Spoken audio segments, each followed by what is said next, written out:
il y a une particularité à ce projet, c'est que d'habitude, quand on travaille au sein de la compagnie, quand on travaille sur un projet, en fait, souvent j'ai écrit le texte avant et après on en fait la mise en scène.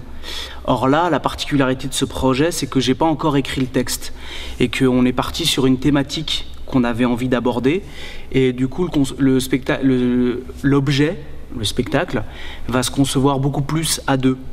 Donc le projet, ça s'appelle le projet Newman. Alors je vais te montrer une photo et tu vas me dire si tu connais cet homme. Victor Newman. Victor Newman, est-ce que c'est de la même famille, justement? Non, pas du tout. Victor Newman, c'est le personnage des Feux de l'amour. Vraiment, c'est une série qui a maintenant interminable, qui a plus de 20 ans. Tous les gens la regardent, tous les gens au foyer la regardent. Absolument, c'est devenu une série culte. Et qu'est-ce que cet homme? Parce que je sais que je l'ai déjà vu, il m'est arrivé de voir Les Feux de l'amour. Ouais. Mais alors, qu'est-ce que cet homme vous a inspiré justement pour qu'il soit new, le côté nouveau? Il s'appelle Gunther Anders, donc il y a un philosophe allemand qui a écrit un recueil, un livre notamment qui est assez important, qui s'appelle L'obsolescence de l'homme, et qui a beaucoup parlé de notre rapport aux médias, et notamment de la télévision. Et dans ses écrits, en fait, il raconte l'histoire d'une femme qui regarde les séries, les telenovelas, et puis au fur et à mesure qu'elle regarde les telenovelas, en fait, elle tombe amoureuse d'un des personnages. Mais elle tombe tellement amoureuse d'un des personnages de fiction qu'elle en vient à ne plus supporter son mari.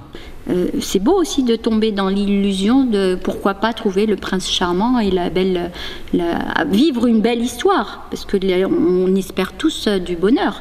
Parce que bon, c'est vrai que moi, à travers cet homme, c'est vrai que par l'image, j'aimerais bien l'avoir comme chérie.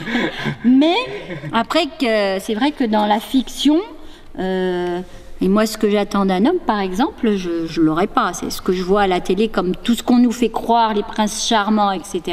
Je pense que vous voulez nous faire comprendre que voir quelque chose et la réalité, c'est pas la même chose. Finalement, on croit être en prise avec le monde, or, on n'en consomme que les images. Et en fait, on est les consommateurs du monde. Plus le lointain nous apparaît proche, et plus le proche devient lointain.